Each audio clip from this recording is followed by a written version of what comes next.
Olá, pessoas! Antes de mais nada, é preciso dizer às senhoras e aos senhores que é um prazer inenarrável estar aqui, na presença de todos vocês. No vídeo de hoje, a gente vai conversar sobre um livro sensacional chamado Nihonjin. Então, bora lá?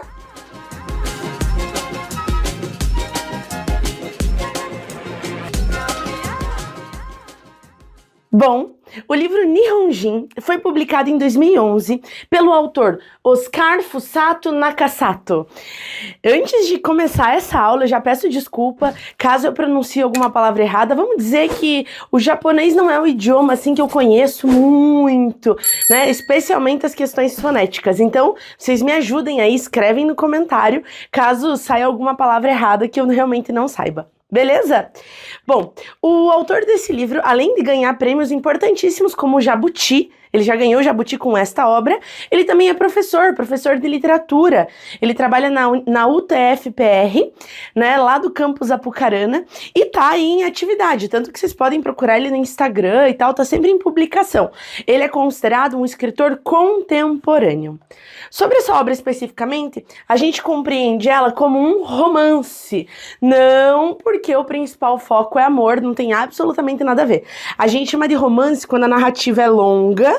Então esse aqui, nessa minha edição, 175 páginas, e além de ser relativamente longa, tem vários personagens, tem começo, meio e fim, tem vários acontecimentos, então a gente chama isso de romance. Esse romance, por sua vez, é dividido em 7 capítulos. Como a história é relativamente longa, esse vai ser a primeira parte do livro. Eu vou fazer os 3 primeiros capítulos, aí a gente faz um outro vídeo para as próximas 4 partes, beleza? Bom, o narrador dessa história inteira, ele é narrador em primeira pessoa, o que a gente chama de narrador personagem, que a gente não sabe o nome dele, em nenhum momento é falado o nome do nosso narrador, então a gente se torna íntimo, mas não sabe o nome, né, dessa pessoa. Pelo narrador ser de família japonesa, a história se passa, né, em relação ali à construção de uma família japonesa que estava imigrando para o Brasil. Na narrativa tem várias palavras japonesas. Então, como se chama avô em japonês, como se chama avó em japonês, ele chama o avô e a avó dele pelos termos em japonês, o nome da escola, como é um japonês, o próprio nome do livro, né, Nihonjin, significa japonês. Então é um livro japonês que fala sobre japoneses. Fala do gaijin, que são os estrangeiros, né? O brasileiro era considerado um gaijin, porque não é japonês. Então tem vários termos japoneses ao longo da obra. Mas isso não dificulta a leitura, porque pelo contexto você vai entendendo o que ele está querendo dizer, tá? E te aproxima mais da lógica familiar que está sendo retratada, claro. Bom, esse livro, ele o tempo todo ele vai costurando passado e presente, passado e presente, passado e presente. Então ele vai misturando o nosso narrador, que tá agora no presente, já adulto, tentando investigar, compreendendo, nos contando acontecimentos da família dele no passado. Então, relativos ao avô dele, à avó, o que as pessoas falavam, como falavam. Então, ele faz esse resgate do passado no presente. Então você tem essa mescla ao longo da narrativa, beleza? E além disso, claro, né, a história que gira em torno de uma família, a gente vai observar muito fortemente essa família em vários contextos. Em contexto cultural mesmo, os aspectos culturais que são mantidos mesmo em outro país, a questão do preconceito que eles sofrem por serem japoneses, o preconceito de certos integrantes da família com quem não é japonês, tem fortemente isso também. Tem questões políticas, vai falar sobre Segunda Guerra Mundial, especialmente o final da Segunda Guerra Mundial. Getúlio Vargas é mencionado aqui, tem até acordo de lei produzido na época, né? Então, em uma das épocas que é retratada na obra, então a gente tem ali vários elementos, desde político, cultural, familiar, social, certo? Em níveis e limites entre o que é tolerável, o que não é, tolerância e intolerância, religiosa, cultural, linguística, enfim, tem uma série de coisas que a gente pode depender dessa obra. Bom, vamos começar a história, né? Eu organizei aqui os personagens e eu vou mexendo neles. Acho que fica mais fácil da gente entender. tá? Então, o primeiro capítulo vai falar sobre o Oji-chan. Eu acho que é Oji-chan, que significa avô em japonês, que é, no caso, o avô Idio. O Idio é o elemento central ali que começa a família. Então, o Idio é o avô desta grande família que eu já vou explicar. O nosso narrador, que a gente ainda não sabe quem é, não sabe, né, não sabe nada sobre ele tá conversando com um tio. O tio dele chama-se Hanashiro. Então o nosso narrador tá conversando com Hanashiro, tio, e ele fala: "Nossa, tio, eu queria tanto saber sobre a primeira esposa do avô, do Oji-chan." E aí a primeira esposa chama-se Kimi. A gente descobre a partir do relato que o Hanashiro fala. O Hanashiro fala: "Olha, eu também não sei muita coisa. Eu tenho uma foto dela e do Idio, né, que é o avô, em frente a uma casa de madeira, assim, e poucas coisas que o Idio falou pra mim. Então." E aí, o Hanashiro começa a contar para o nosso narrador coisas sobre a Kimi. O nosso narrador, por sua vez, vai misturando. Então, ele meio que apaga a fronteira do que foi a realidade e do que foi ficção. Então, a gente começa a entender como que o avô, o Idio, veio parar no Brasil e como a família dele foi construída aqui. Então, vamos lá. O Idio, ele era um japonês, e já era casado com a Kimi é sua esposa, lá no Japão, e o Idio resolve, diante do desemprego, da dificuldade de vida que estava acontecendo lá no Japão, a gente não tem menção exatamente de ano, tá? Mas pensamos que é algo tipo primeira década do século XX, 1910, 1915, 1918, por aí. Parece. O Idio estava sofrendo fortes dificuldades lá no Japão, e aí ele fala para a esposa dele, para Kimi: "Escute, vamos vir para o Brasil." Porque, de acordo com o livro, a gente percebe isso ao longo dos capítulos, o imperador do Japão, ele favorecia, ele apoiava que os japoneses, que os nihonjins, fossem para outros países, conseguissem emprego, dinheiro e depois voltassem para lá mais bem estruturado, para ajudar na economia do país. Então o Idio falou: "Vamos ao Brasil, porque eu ouvi falar que lá falta enxada para conseguir tirar ouro da terra.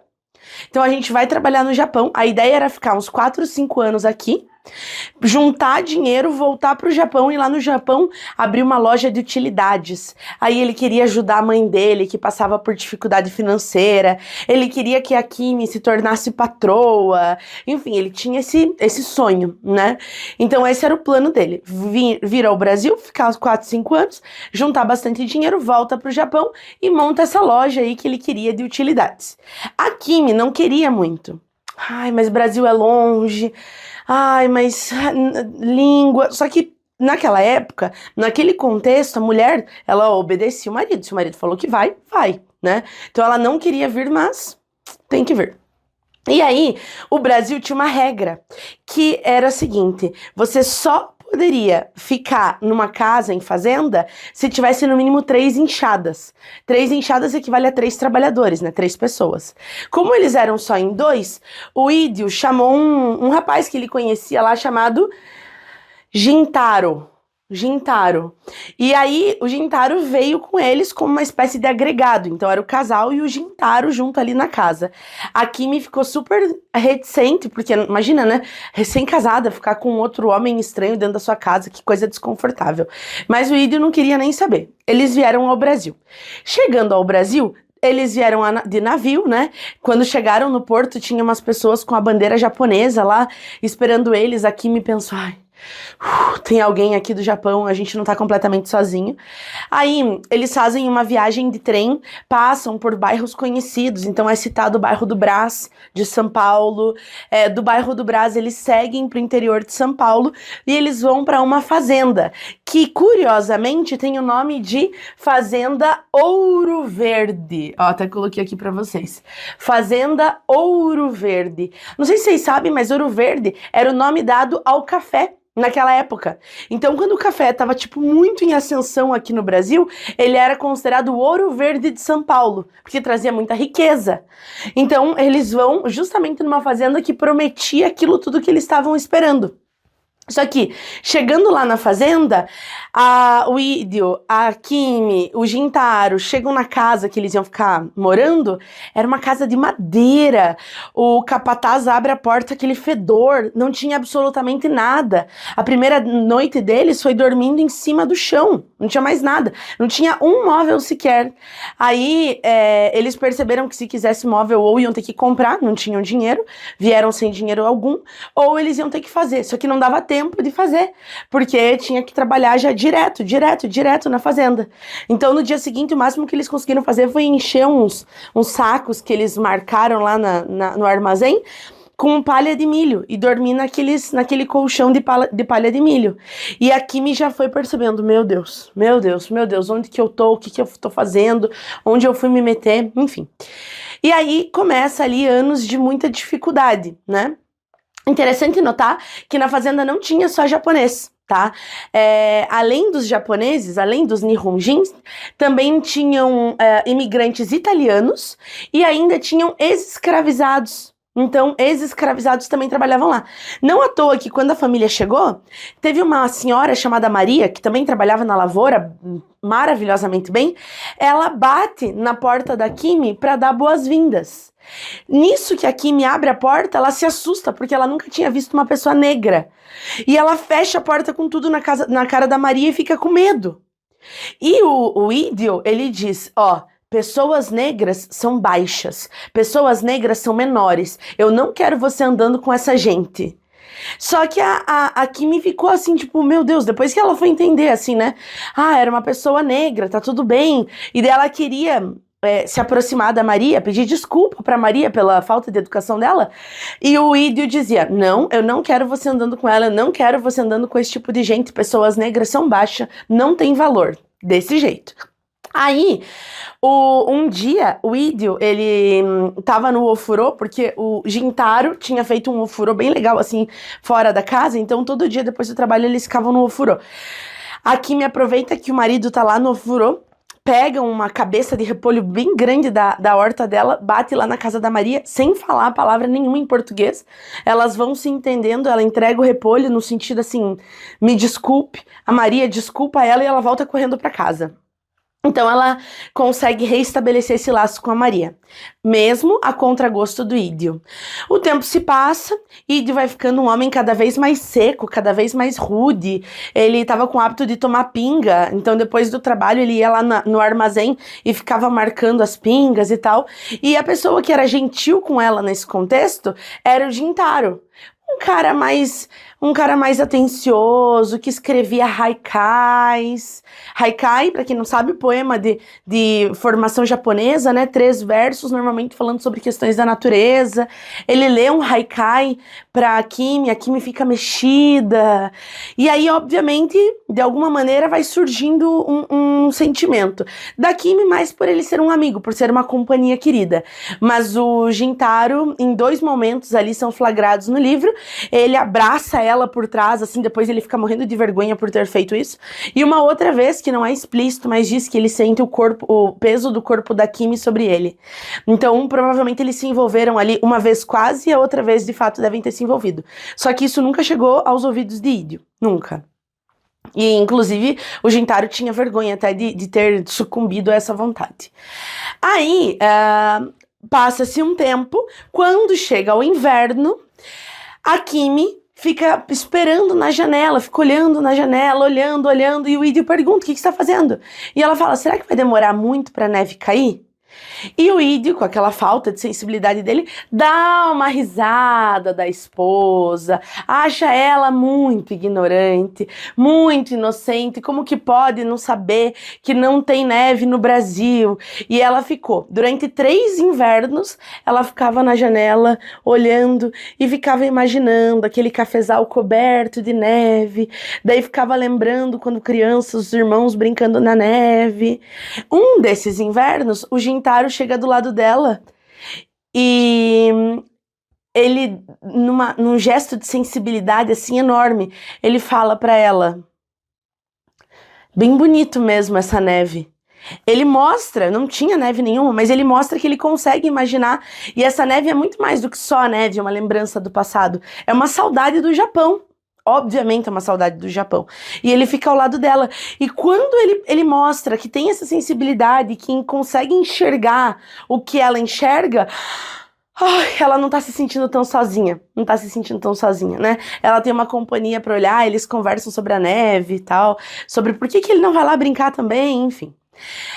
Só que aí, depois de ter passado esse inverno, né, esses 3 invernos, então veja, já passou 3 anos na fazenda, a situação financeira não era nada boa, porque tudo que eles compravam no armazém da fazenda, eles recebiam o dinheiro no final do ano agrícola, quando pegava aquele dinheiro do ano agrícola, pagava o armazém, não sobrava quase nada.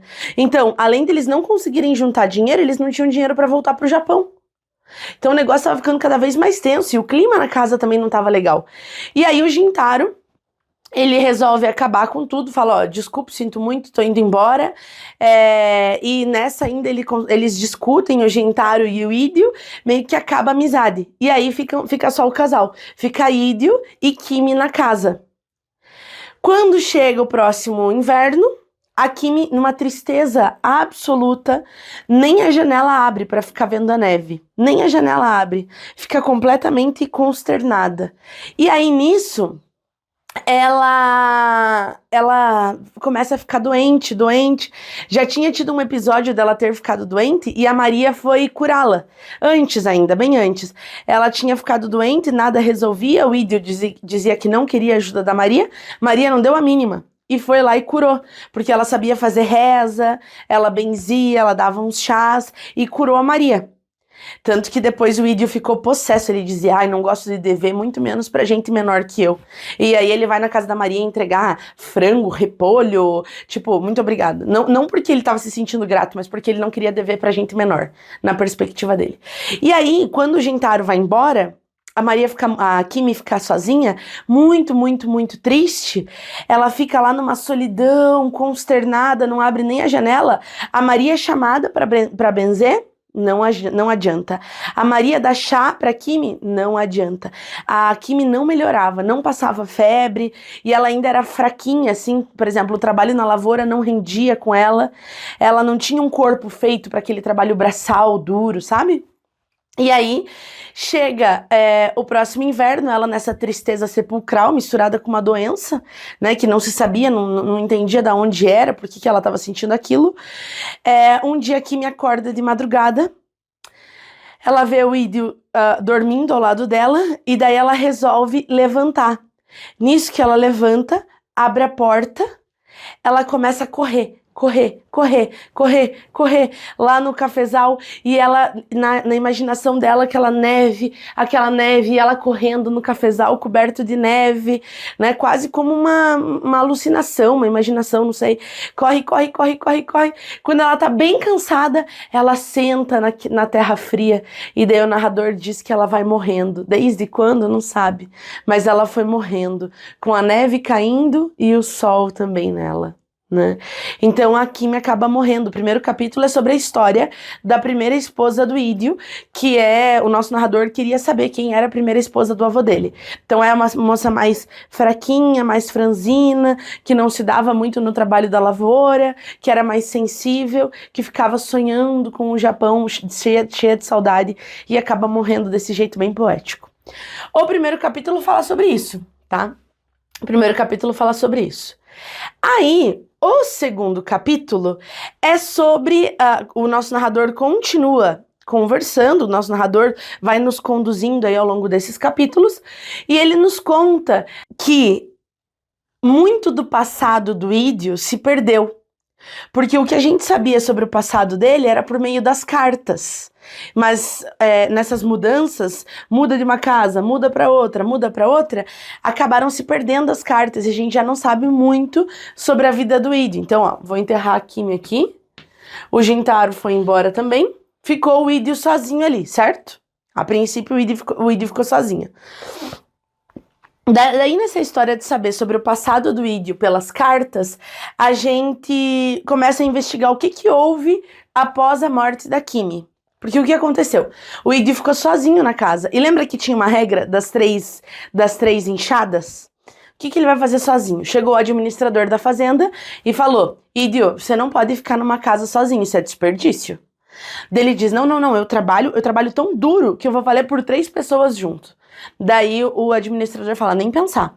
Ou você vai morar de agregado na casa de outra pessoa aqui da fazenda, vai morar de favor com eles, ou você vai embora, vai pra cidade. Lá na cidade você tem a opção de trabalhar como pedreiro, como empregado doméstico, daí você vê o que você quer fazer. Mas aqui sozinho você não vai ficar. E aí ele super humilhado, porque ele era o macho alfa, né? Ele precisa procurar ali casa com alguém. Nisso, ele vai na família que morava na fazenda, que era a família Mikimura. Família Mikimura, que também eram japoneses, Nihonjin. Era o pai, Toshio, a mãe, Aya, o filho, Shigeru, e a filha, Shizue. Ai, gente, desculpa se eu estiver falando errado, tá? Então era mãe, pai, filho e filha. E aí ele vai pedir abrigo. Ó, eu posso morar com vocês? E aí o Toshio fala, nossa, venha, com certeza. Tanto que o Idio vira super amigo do Toshio. Super amigo. Super. Só que aí eles vão trabalhando, e eles sempre conversando sobre, nossa, que injusto a gente trabalhar e não conseguir juntar absolutamente nada. E aí, chegou um determinado momento, já tinha passado pela cabeça do Idio, que ele tinha uma filha, a Shizui, e que ele podia casar com ela, né? Talvez ali, mas ele não ia chegar e falar, posso casar com a tua filha. Até porque ele tinha acabado de se tornar viúvo. Aí um dia o Toshio chama ele pra conversar e diz assim, escute, eu acho que seria prudente você morando na minha casa e eu tendo a minha filha, que você casasse com ela. Pra não começar a conversa aí, conversarada, as pessoas ficarem falando mal dela. Seria de bom tom você fazer isso. E aí ele fala, nossa, vou pensar. Mas na verdade, obviamente, ele já queria, né? E aí ele decide, a Shisui se torna a esposa do Idio. Deixa eu anotar aqui, ó.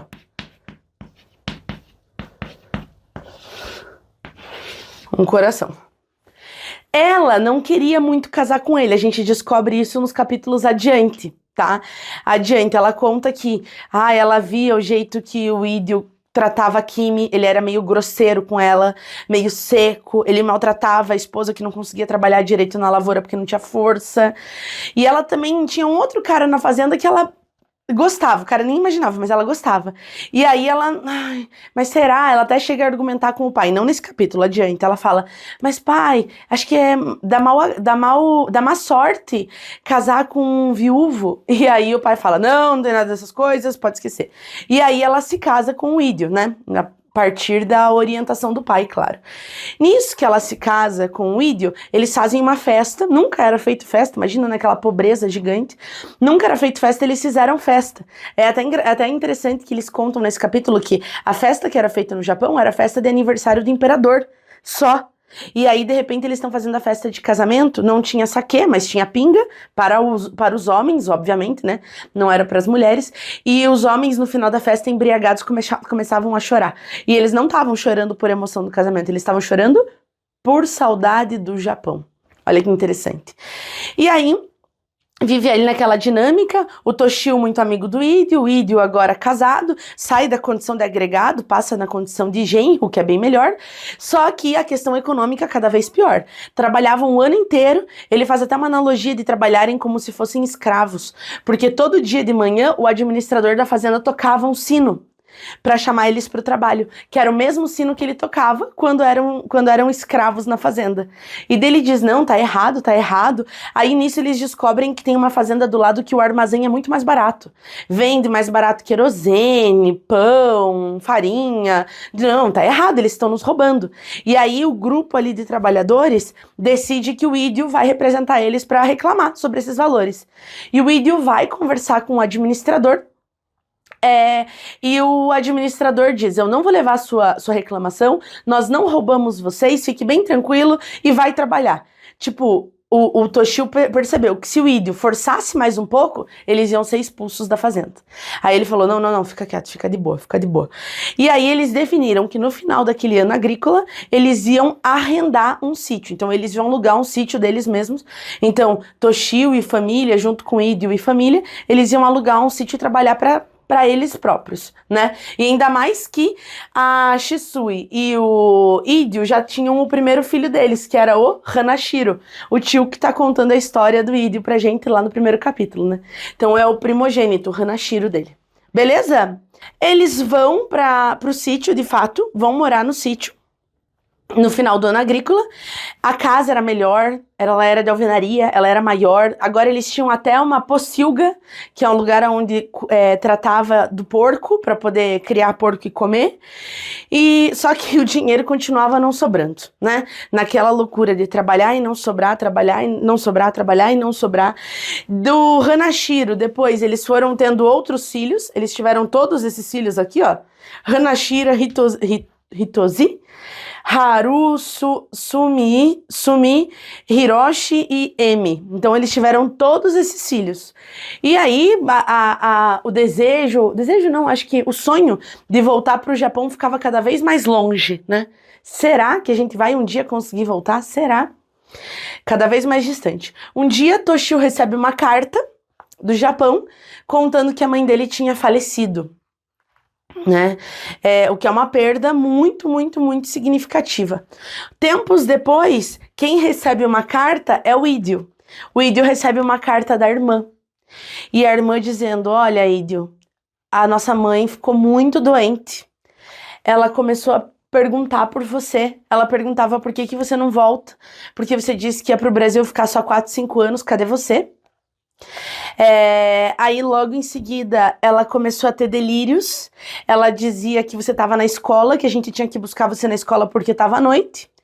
E em seguida ela ficou dizendo que não queria morrer sem te ver. Só que ela não aguentou e partiu. Quando o Idio lê essa carta, aquilo destrói ele. Só que ele é um Nihonjin muito duro. Então ele fecha a carta dobradinha, entrega para a esposa. E era de noite, assim, uma noite de lua cheia, ele pega aquela enxada e começa a capinar com força. O chão tava seco, esturricado, ele começa a jogar água lá pra amolecer o chão e rasgar aquela terra, porque ele sabia que a única possibilidade dele sair de lá era rasgando a terra. Mas ele não tava querendo plantar pra conseguir dinheiro, ele tava querendo extravasar o sentimento dele. Tanto que lá pelas tantas ele dá um grito enorme. Ah! Nisso que ele grita, a esposa ouve, ela liga as coisas, né? Carta, ele saiu capinar de noite, deu um grito de dor desse tamanho, a mãe dele morreu, certeza. E aí, de fato, né, a mãe dele tinha morrido, e ele praticamente preso, né, ao Brasil, não tinha mais o que fazer. Bom, aí a gente chega na terceira parte, né, o terceiro capítulo do livro, que o foco é em um dos filhos aqui. Essa é a história sobre o Haru, sobre a infância do Haru. Depois o Haru vai voltar a ser assunto em outro capítulo, mas aqui é na infância. O que fala sobre o Haru? O Haru, na escola, ele ia numa escola que era construída por negros para brancos rezarem. Então era uma igreja lá antes. E aí, lá nessa escola, as pessoas zombavam dele. Japonês, japonês, japonês, ficavam falando que ele é japonês, cantando musiquinha extremamente de mau gosto pra ele. E ele detestava ser diferente das outras crianças. Detestava, né? Então ele tinha raiva. Até a mãe dele tentava, a Shizui, ela tentava dizer, não, meu filho, mas as crianças ficam falando isso porque elas têm inveja, porque você é inteligente e é descendente de samurai. Mas não adiantava, ele ficava super triste. Até que um belo dia, e detalhe, né, o pai dele sempre em casa, o Idio, reforçando a narrativa do japonês. Então tem até um dia que ele conta no jantar uma parábola que se você pegar uma vara sozinha e quebrar, é bem fácil de quebrar uma vara. Mas se você juntar todas as varas, juntar várias e tentar quebrar, vai ser bem difícil. Então diz que Nihonjin, japonês, nunca pode ficar sozinho. Sempre Nihonjin com Nihonjin. Porque eles juntos, eles vão ser sempre mais fortes. E aí, só que ele sofrendo aquele preconceito na escola, não sabendo lidar. Um dia a professora diz pra turma toda, ó, é o seguinte, eu quero explicar pra vocês que o Haru, ele não é japonês. Daí todo mundo, como não? Não é japonês, ele é brasileiro. Onde é que você nasceu, Haru? Ah, nasci no Brasil. Pois então, quem nasce no Brasil é brasileiro. O teu pai pode ser japonês, mas você não. Você é brasileiro, Haru. E aí ele não se aguenta, ele levanta a mão e ele fala, mas professora, o meu pai diz que eu sou um Nihonjin. Daí ela diz, mas veja na sua certidão de nascimento, o que tá escrito? Tá escrito que você é brasileiro, porque você nasceu no Brasil. Então você não é um Nihonjin, você é um brasileiro. Todos estão ouvindo? O Haru é brasileiro, não tem por que ficar falando isso pra ele. E aí, porque ela tava tentando intervir ali na questão do preconceito que ele sofria. Aí o irmão dele já chama a atenção dele, diz assim, cara, na escola você é brasileiro, em casa você é Nihonjin. Só que o Haru não se aguentou. Quando o pai chegou em casa à noite, depois de trabalhar, ele ficou esperando o pai fazer a higiene dele lá, se organizar. Ele já falou pro pai, pai, a professora disse que eu sou brasileiro. Ah, ele já nem sabia o que falar, né? O Haru já era desafiador, assim, por natureza. E aí ele fala, não, o que é isso? Não, a professora... Você é brasileiro no papel. E papel, se pegar fogo, vira cinza. Você no coração. O que importa é o coração. E você é um Nihonjin, sim. E aí ele diz assim, mas sim, o que importa é o que tá no coração? Então, eu sou brasileiro. Nossa! O Haru falou isso, o pai dele já deu um tapa na cara dele. E daí ele falou, não, você vai ter que levar um castigo pra poder aprender e ter direito a pensar e pensar direito. Que você é um Nihonjin e não tá em discussão isso. Daí o filho tira a camiseta, ele coloca o filho deitado, ele faz uma técnica, tem até o nome, ele cita no texto, Iaito, que daí eu fui pesquisar, significa castigo, e pela forma como ele descreve o castigo, é tipo com mocha bustão, vocês já ouviram falar? Então é uma técnica que você coloca uns cones, assim, normalmente as pessoas colocam no ouvido, cone e acende com fogo, quando tá com dor de ouvido e tal, mas ele fez esse mocha bustão aí, nas costas do menino, fez dois cilindros, assim, bem grandes de papel, e botou fogo, aquele negócio vai ardendo, vai queimando, pra ele poder pensar, né, naquilo que ele fez de errado. Só que a conclusão que o Haru chega depois desse castigo é, não posso falar pro meu pai o que eu penso. Então não adiantou de nada, né? Não adiantou de nada. Por que ele queria ser brasileiro? Porque o coração dele dizia que ele era brasileiro. Porque ele não queria ser diferente dos meninos. Ele já era diferente na cara, ele não queria ser mais diferente do que isso. Bom, depois desse episódio, no dia seguinte, pela primeira vez, o Idio falta à lavoura, coloca a melhor roupa dele e vai na escola para conversar com a professora, dizer, professora, eu não quero mais que você diga que meu filho é brasileiro, ele é um Nihonjin. E a professora fala, sinto muito, ele é um brasileiro, e eu vou falar sempre. Claro que vou falar, os meninos, eles justamente discriminam ele por isso, então é importante que as crianças saibam que ele é brasileiro. E o pai não ia contrariar a professora, que estava ali numa condição de autoridade, né, se despede dela e sai. E já sai com raiva, pensando, meu Deus do céu, eu vou tirar ele da escola, porque não é possível. De repente, é interessante porque o Idio, ele toma conta, né, ele percebe que, na verdade, o gaijin, o estrangeiro, é ele. Não são os brasileiros que são estrangeiros no Brasil. Quem é estrangeiro no Brasil é ele. Ele é um gaijin. E ele não queria que os filhos dele se parecessem gaijins, mas, ao mesmo tempo, ele sabia que estava muito distante a possibilidade de voltar para o Japão. Daí ele chega à conclusão sozinho, assim, matutando ali, ele chega à conclusão de que o melhor é manter ele na escola e colocar todos os outros na escola, menos o Hanashiro, que precisa trabalhar com ele na lavoura o dia inteiro. Mas os outros vai todo mundo estudar meio período na escola, porque eles precisam aprender com os gaijins. Olha que interessante essa reflexão. Depois tem um momento que o Idio vai no armazém beber lá na fazenda, e aí ele encontra o Sato-san, e o Sato-san, ele era um Nihonjin, só que de acordo com o Idio, ele era um Nihonjin gaijin, tava se tornando um brasileiro, tava se tornando um gaijin. E isso irritava o Idio, ainda mais que ele ficava falando mal do imperador, e o Idio era um súdito do imperador. Então ele dizia, você fica acreditando que o imperador falou pra gente vir aqui pra trabalhar e voltar com dinheiro pro Japão? Mentira! O imperador mandou a gente aqui pro Brasil porque ele queria se livrar dos pobres. Tinha muito pobre no país, é isso que ele queria. Ele não tá nem aí pra gente. Nossa, aquilo vai deixando o Idio nervoso. O Idio vai perdendo a cabeça, assim, não é possível. E aí, cada vez mais, ele se segura nas suas raízes. Passa-se um tempo, quem é que vai na casa do Idio? O professor da escola dominical japonesa, o Ohara Sensei. Vai lá depois da escola bate na casa do Idio e fala: Idio, eu queria dar os parabéns pelos filhos que você tem, né? Todos são o sonho de qualquer pai, mas eu preciso falar com o senhor sobre Haru. É a minha responsabilidade. Haru não mostra interesse nas aulas dominicais de japonês. Ele fica disperso, não presta atenção, diz que não é interessante. Meu Deus, pra que o professor foi falar isso pro Idio? O Idio fica furioso, furioso.